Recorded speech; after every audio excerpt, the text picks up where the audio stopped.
22장 30절에 보면 천부장이 유대인들 앞에서 변론하는 그 이야기를 들으면서 유대인들이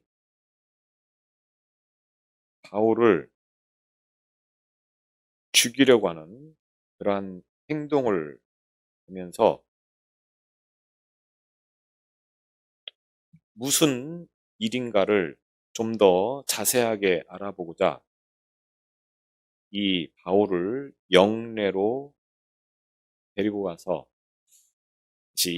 그들을 하여금 공회를 소집하게 하고 그 공회에서 이제 재판을 받게 하는 기회를 열어주게 됩니다. 그래서 이제 바울이 유대인들의 최고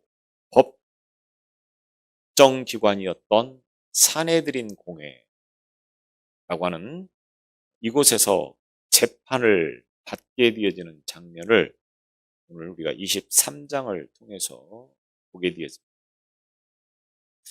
예루살렘의 유대인들이 왜 그토록 소동을 일으키고 바울을 죽이려고 하는지 히브리 말로 서로 오고 가는 그런 과정들을 천부장의 입장에서는 제대로 들을 수가 없게 됐습니다. 그런데 분명히 유대인들이 바울을 크게 해하려고 하는 그러한 태도를 보면 바울에게 뭔가 심각한 문제가 있는 것 같다라고 하는 생각을 하면서도 그런데 바울이 로마인이었기 때문에 또 분명하게 그 진상을 아는 것이 중요하겠다고 여겨서 그들이 종교적인 문제로 만약에 이와 같은 일들이 진행되어진다고 하면 과연 유대 최고 법정 의결 기관이었던 이 산헤드린 공회에서는 바울에게 어떠한 판정을 내리는가라고 하는 것을 분명하게 구체적으로 알아야 되겠기에 공회를 소집해서 이제 재판을 열도록 하게 되어집니다.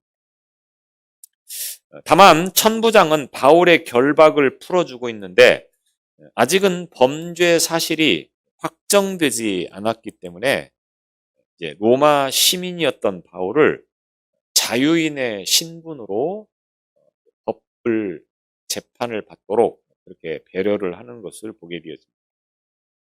이곳에서 사도 바울은 매우 담대하게, 단호하게, 그리고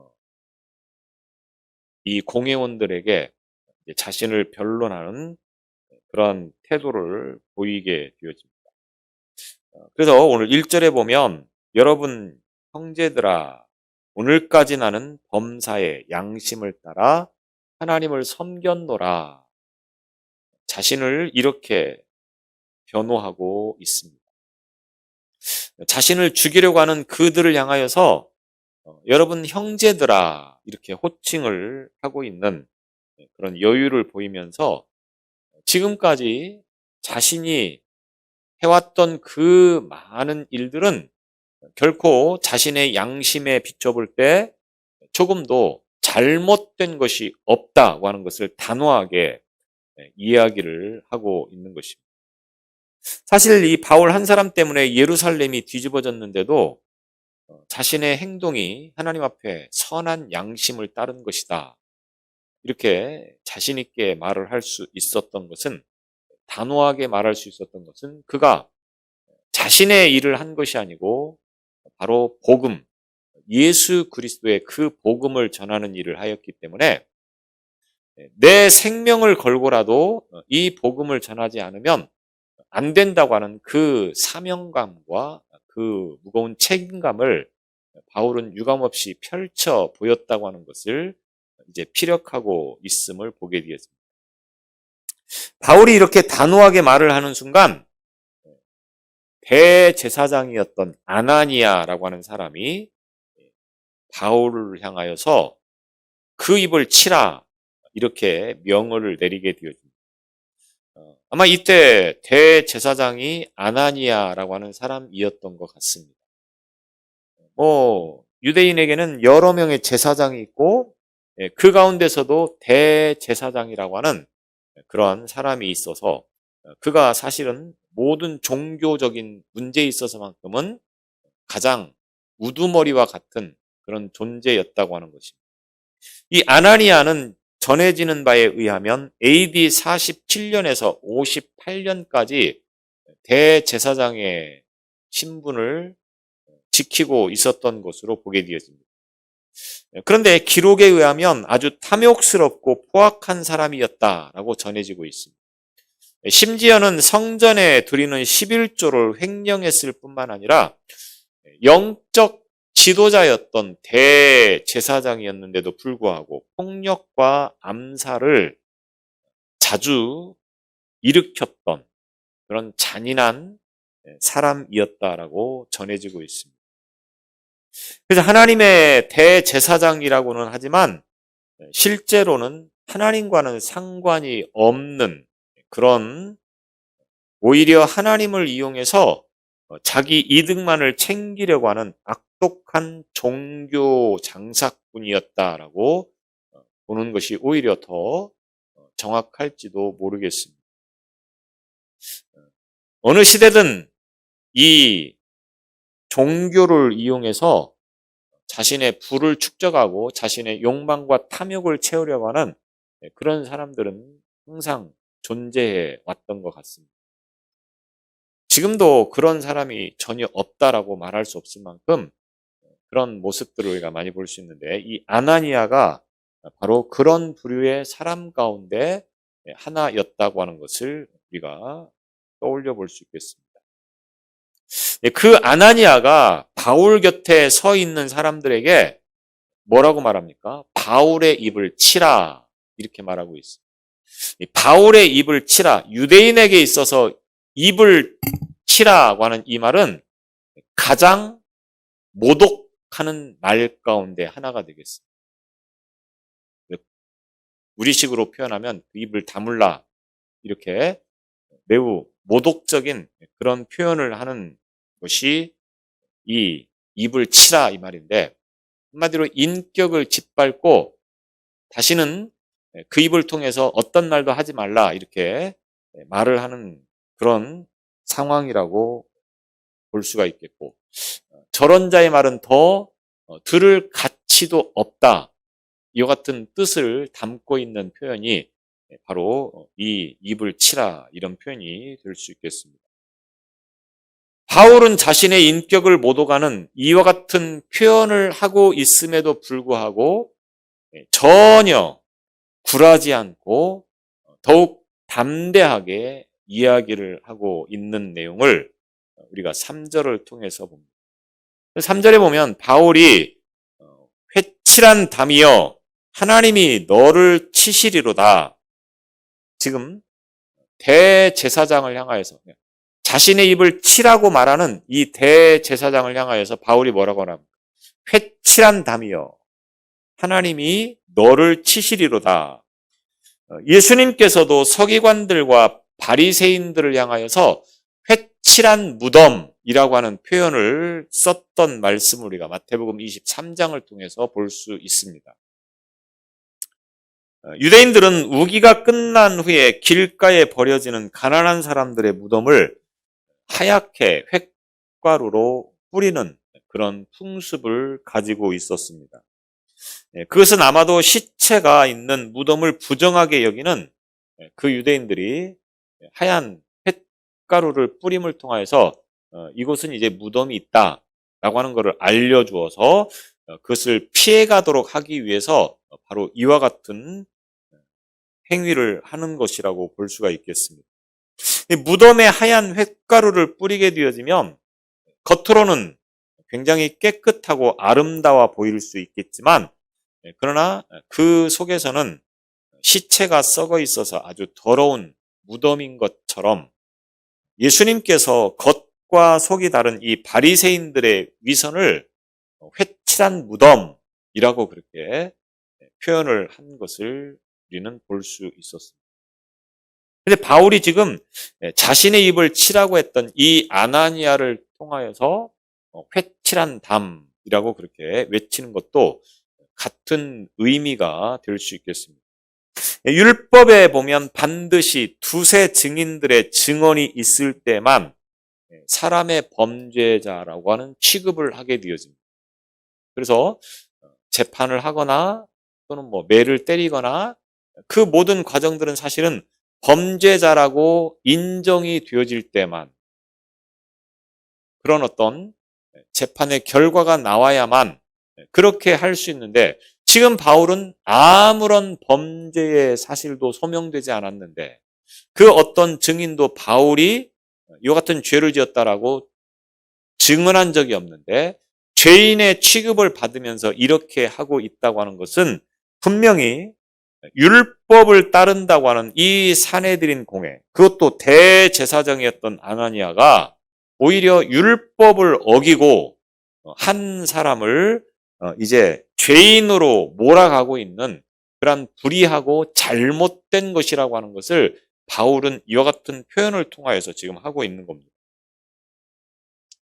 지금 유대인들이 바울을 죽이려고 하고 있지만, 그래서 그 상황에서 겨우 천부장에 의해서 목숨을 건질 수 있었고, 이제 좀 더 분명하고 정확하게 바울이 무슨 잘못을 하고 있는가라고 하는 것을 재판하기 위해서 공회가 소집되어 있는데 그 순간까지도 아무런 죄명도 없이 바울을 무조건 죽이려고 하는 그러한 태도는 바로 이와 같이 겉은 깨끗한, 그러니까 대제사장이라고 하는 많은 사람들에게 존경받고 인정받아야 하는 그 직분을 가지고 있는 자가 오히려 불법을 행하고 잘못된 그런 행동을 하는 것에 대해서 바울은 회칠한 담, 겉과 속이 완전히 다른 그런 태도다라고 하는 것을 이와 같이 말을 하고 있습니다.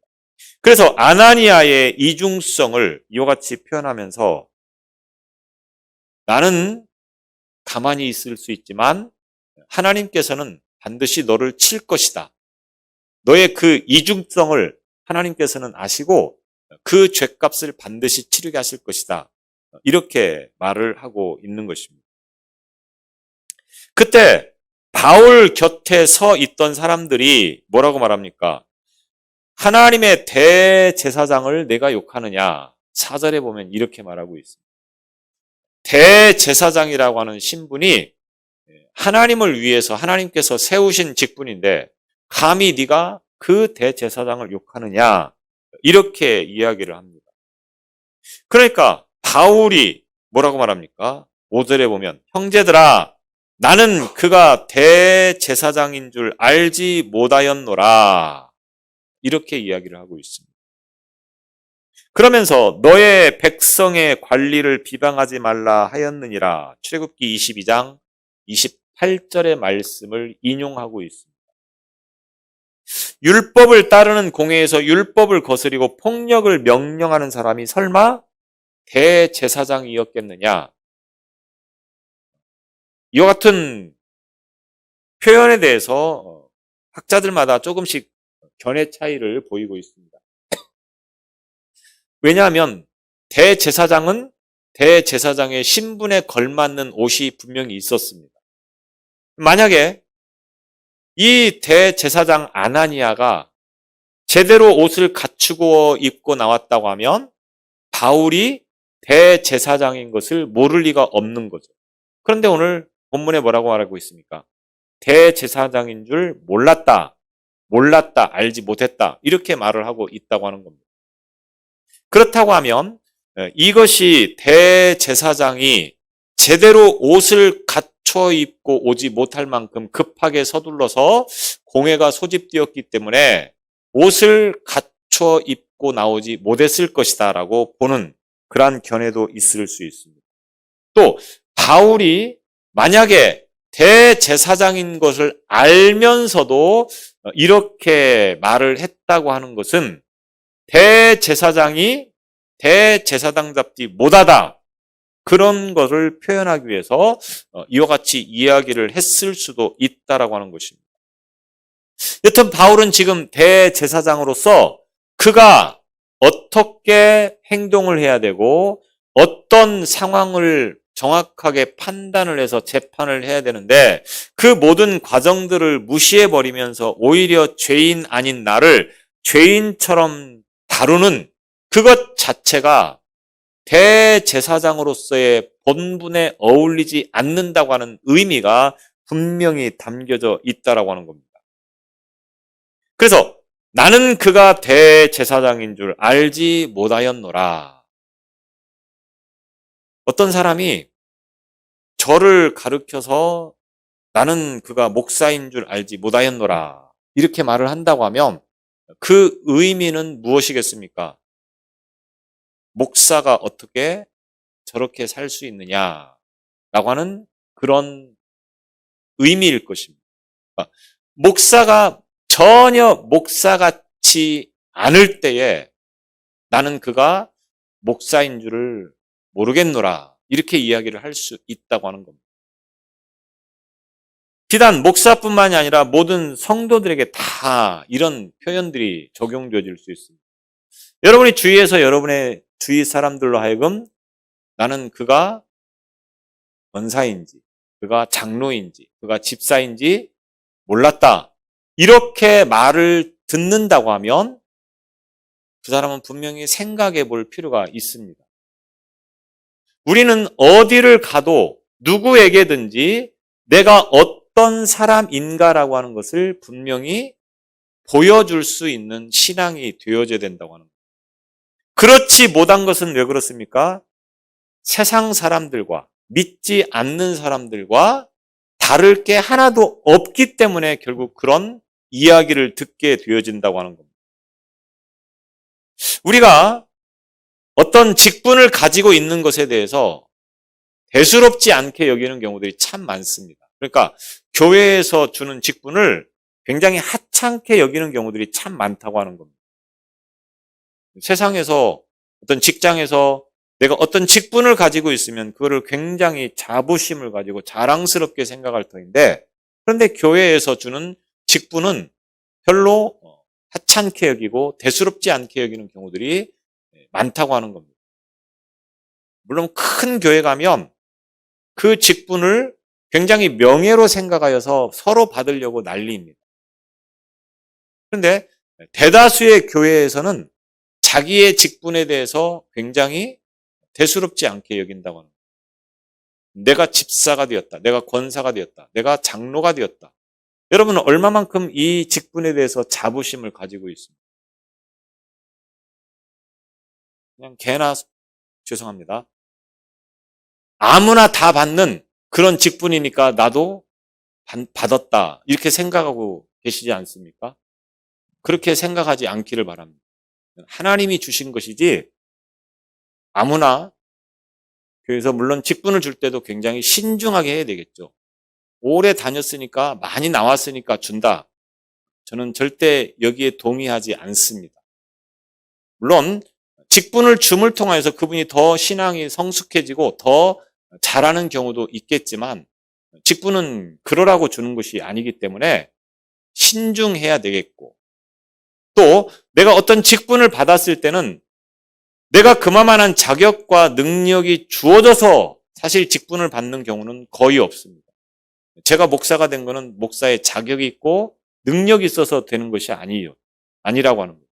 많이 부족하지만 그래도 그런 직분을 받아서 일을 감당할 때는 그 직분 앞에서 부끄럽지 않도록 최선을 다하는 것이 굉장히 중요합니다. 그래서 사람들이 볼 때, 저 사람 정말로 크리스찬이구나. 저 사람 정말로 권사구나. 저 사람 정말로 장로구나. 저 사람 정말로 집사구나. 이런 말을 들을 수 있어야 된다라고 하는 겁니다. 그런데 그런 어떤 상황들에 대해서 우리가 늘 주의 깊게 내 자신의 태도를 보면서 사람들에게 그런 직분 앞에서 부끄럽지 않은 삶을 살기 위해서 최선을 다하는 그 믿음의 태도를 우리는 갖출 수 있어야 된다라고 하는 겁니다. 바울이 지금 대제사장을 향하여서 나는 그가 대제사장인 줄 몰랐다. 이렇게 말을 할 때는 정말로 몰라서 몰랐다고 할 수도 있겠지만 대제사장으로서 대제사장답지 못했다. 이런 뉘앙스가 분명히 담겨져 있는 말이 된다고 하는 것입니다. 그러면서 바울은 그 공회에 모여 있는 사람들을 보니 그들 가운데는 사두개인이 있고 바리새인이 있다고 하는 것을 보게 되어집니다. 그래서 바울은 그 상황을 통하여서 자신의 어떤 전략을 바꿔서 이제 그들의 어떤 심정을 조금 자극하는 그런 발언을 하게 되어집니다. 그 내용이 바로 6절이 되겠죠. 바울이 그중 일부는 사두개인이요 다른 일부는 바리새인 줄 알고 공회에서 외쳐 이르되 여러분 형제들아 나는 바리새인이요 또 바리새인의 아들이라 죽은 자의 소망 곧 부활로 말미암아 내가 신문을 받노라 이렇게 말합니다. 바울이 지금 뭐라고 말했습니까? 나는 바리새인 중에 바리새인이요 바리새인의 자손이다 이렇게 말하고 있습니다. 세상 말로 뼛속부터 바리새인이라고 하는 거죠. 나도 바리새인이었고 나의 아버지도 바리새인이었고 그 아버지도 바리새인이었고 우리는 계속 바리새인 집안이었다. 그래서 나는 바리새인의 피가 흐르는 사람이다. 그런데 그런 나를 지금 부활의 소망을 가지고 살아가는 나를 지금 신문하고 있다. 이렇게 이야기를 하고 있는 겁니다. 바울이 왜 이야기를 하고 있느냐? 지금 이 공회에 모인 사람들은 바리새인이 있고 사두개인이 있었습니다. 바리새인과 사두개인에 관한 이야기를 제가 구체적이고 자세하게 말씀을 드릴 수는 없지만 사두개인이라고 하면은 다윗 시대의 대제사장이었던 사독이라고 하는 사람의 이름에서부터 따온 것이 되겠습니다. 그래서 제사장들은 대부분 이 사두개인인 경우들이 많았었습니다. 그런데 이 사두개인들은 모세 오경의 권위는 인정을 하는데 다른 구약 성경의 권위는 인정을 하지 않습니다. 또 하나님께서 인간에게 율법을 주기만 하셨고 우리 인간 역사에 직접 개입하시는 분은 아니다. 이것이 사두개인의 주장이었습니다. 또 사두개인들은 천사나 영의 존재나 부활이나 영생과 같은 내세도 믿지 않았습니다. 그들에게는 오직 중요한 것이 현실 세계라고 하는 거죠. 그죠? 이 현실 세계가 우리에게 있어서 가장 중요한 것이고 이 현실 세계만이 우리에게 가장 중요한 것이다라고 하는 것을 주장하는 자들이 바로 이 사두개인이었다고 하는 겁니다. 반대로 바리새인이라고 하는 말은 분리된 자 또는 구별된 자라고 하는 뜻을 가지고 있습니다. 그들은 세속적인 것들, 비율법적인 것들, 또 불경한 모든 것들로부터 자신들을 구별하여서 스스로 분리된 삶을 산다고 하는 의미에서 자신들을 바리새파, 구별된 자, 분리된 자 이런 뜻을 가지고 있는 이 바리새파라고 하는 용어를 사용하고 있다고 하는 겁니다. 근데 이들은 모세 오경과 구약 성경을 전부 정경으로 인정하였고 또 우리가 종종 복음서를 통해서 볼 수 있었듯이 장로들의 유전, 장로들이 이 율법을 구체화시키고 세분화시켜서 전해 내려오는 장로의 유전이 있습니다. 율법 외에도 그 율법을 좀 더 세분화시켜서 구체화시켜서 안식일에는 몇 보 이상 가면 안 된다. 안식일에는 이런 일을 하면 안 된다 등 많은 그런 유전들이 있는데 그 유전들까지도 다 인정을 하는 그런 사람들이었다고 하는 겁니다. 또 그들은 천사나 영의 존재 그리고 부활과 영생을 다 믿고 있던 자들입니다.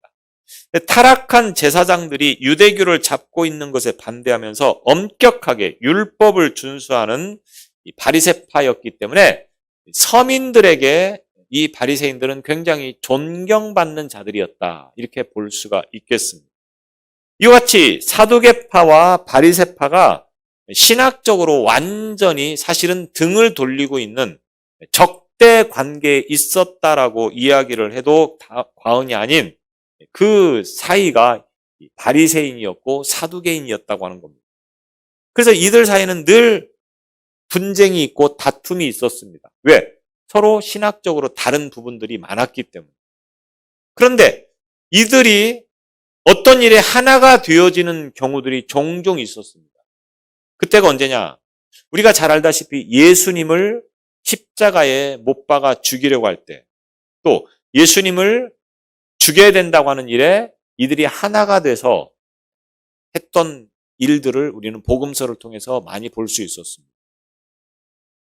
그런 그들이 이제 이 바울을 죽이려고 하는 일에 또 하나가 돼서 서로 바울을 죽여야 된다 이렇게 하고 있다가 바울이 그 상황에서 지금 이 양측의 어떤 갈등을 충분히 이용을 해서 이 위기를 모면해 보려고 하는 그런 지혜를 발휘하게 되어지는 것입니다. 그래서 바울이 뭐라고 말합니까? 내가 소망의 부활을 믿고 있는데 지금 그 일로 인하여서 신문을 당하고 있다.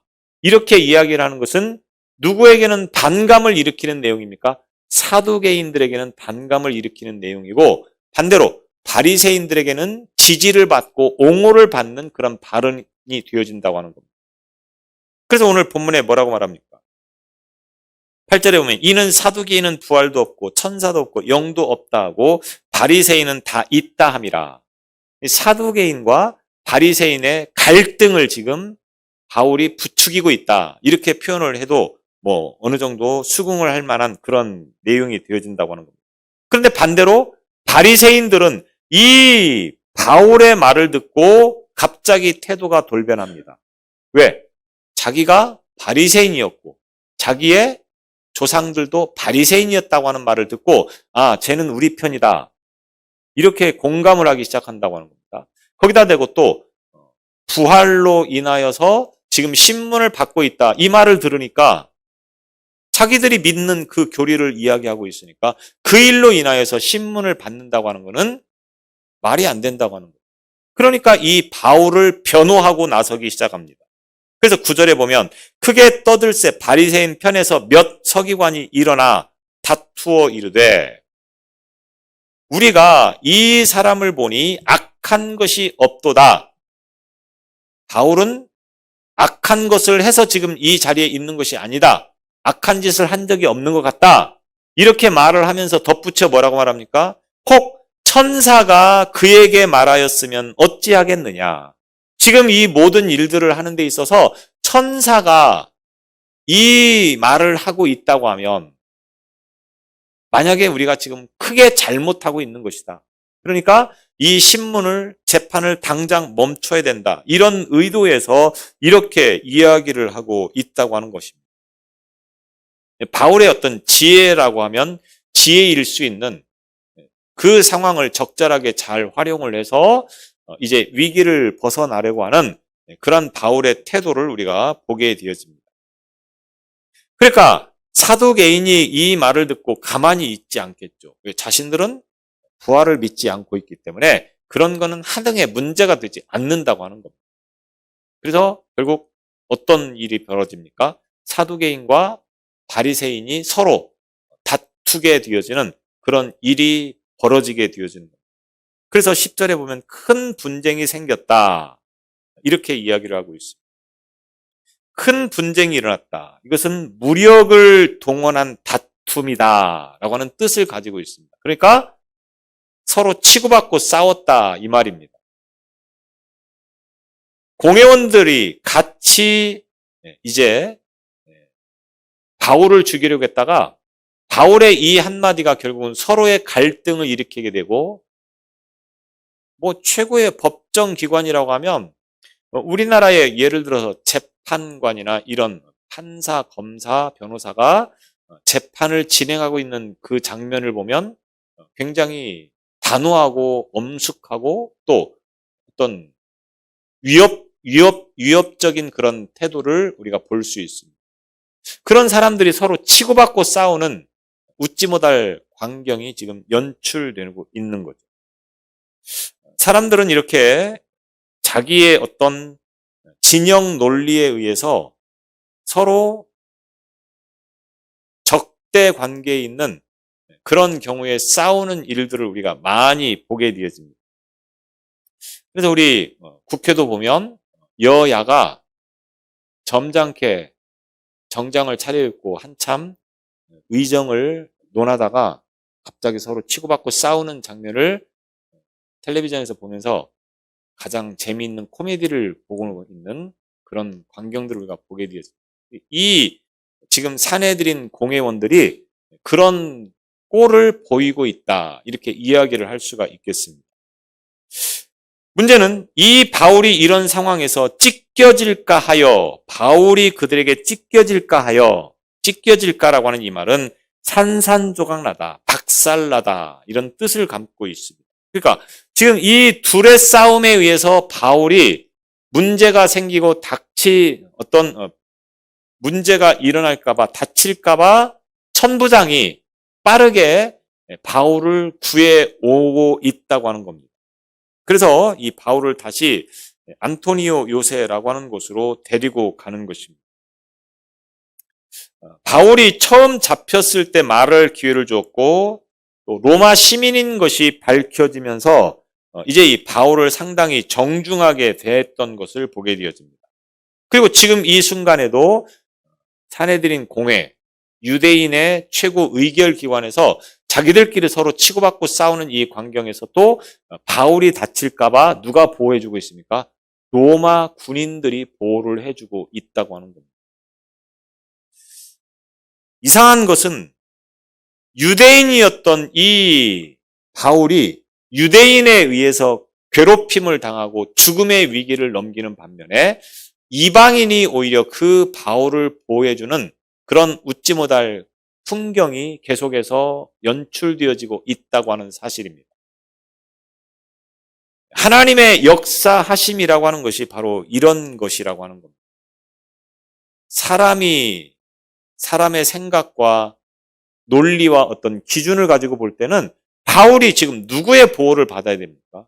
마땅히 유대인이기 때문에 유대인의 보호를 받아야 됩니다. 지금 유대인은 로마의 억압적인 지배를 받고 있는 상황이었기 때문에 자국민을 보호해주고 자국민을 보살펴줘야 되는 것들이 마땅한 거 아니겠습니까? 그런데 오히려 유대인에 의해서 죽임의 위협을 당하고 반대로 이방인에 의해서 보호를 받는 그런 풍경을 우리가 이 말씀을 통해서 보게 되었습니다.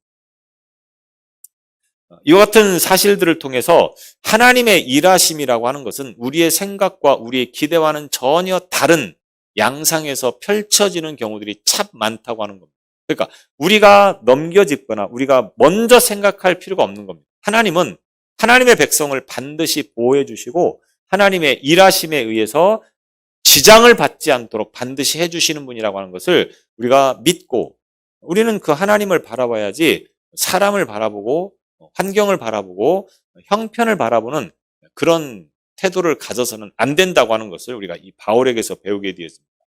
여튼 그런 과정에서 이제 영내로 들어가서 바울이 그날 밤에 그곳에서 지내게 되어집니다. 그런데 그날 밤에 어떤 일이 벌어집니까?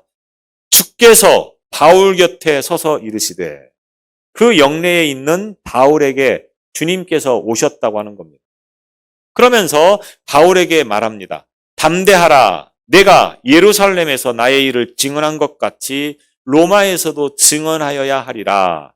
바울은 심리적으로 조금은 불안한 상태에 있을 수밖에 없었습니다. 유대인들에 의해서 계속 죽음의 위협을 당하였고 이제는 로마에 의해서 보호를 비록 받고 있다고는 하지만 그가 어떤 대접을 받으면서 보호를 받는 것이 아니고 어떤 죄수의 신분 비슷한 그런 형편에서 보호를 받고 있기 때문에 심히 두려움이 전혀 없는 그런 상태는 아니었을 거라고 하는 겁니다. 그래서 두려움 가운데 있는 이 바울에게 주님께서 오셔서 말씀하고 있는 겁니다. 뭐라고? 담대하라. 왜? 너는 여기서 죽을 일은 없다. 왜?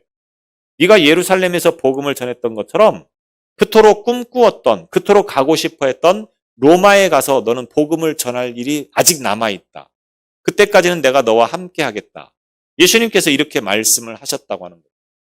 하나님의 사명을 감당하는 일에 있어서 하나님은 반드시 그 일꾼을 지켜주신다고 하는 것을 우리는 이 바울에게서 분명히 배울 수 있어야 된다고 하는 겁니다. 바울은 비록 어둡고 캄캄한 감옥과 같은 곳에서 지금 보내고 있을지 모르겠지만 주님이 그 바울과 함께 하심을 인하여서 그는 담대할 수 있었고 평안할 수 있었다고 하는 겁니다. 내가 지금 어떤 곳에 있느냐, 무엇을 하고 있느냐, 결국 중요하지 않습니다. 중요한 것은 주님이 나와 함께 하시느냐, 그렇지 않느냐. 여기에 가장 중요한 문제가 있다고 하는 거예요. 바울에게 지금 주님께서 함께 하면서 너는 로마에 가서 그곳에 가서 복음을 전해야 된다. 그러니 두려워하지 말라. 담대하라. 반드시 네가 로마로 가게 될 것이다. 이렇게 지금 말씀을 하고 있다고 하는 것입니다.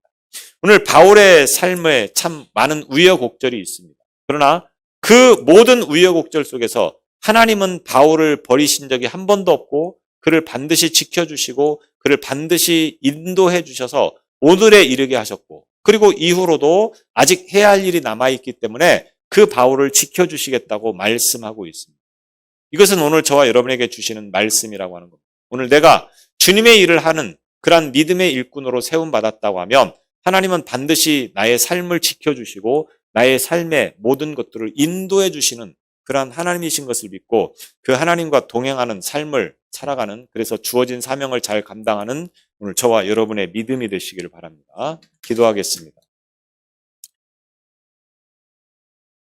우리가 감당해야 될 사명은 끝까지 감당할 수 있도록 지키시고 인도하시는 하나님이신 것을 바울의 삶을 통해서 다시 한번 보게 하시니 우리로 하여금 바울에게 주셨던 은혜를 부어주시며 바울에게 주셨던 담대함을 허락하여 주셔서 주어진 사명을 잘 감당하는 우리의 믿음 되게 하여 주옵소서. 예수님 이름으로 기도드리옵나이다.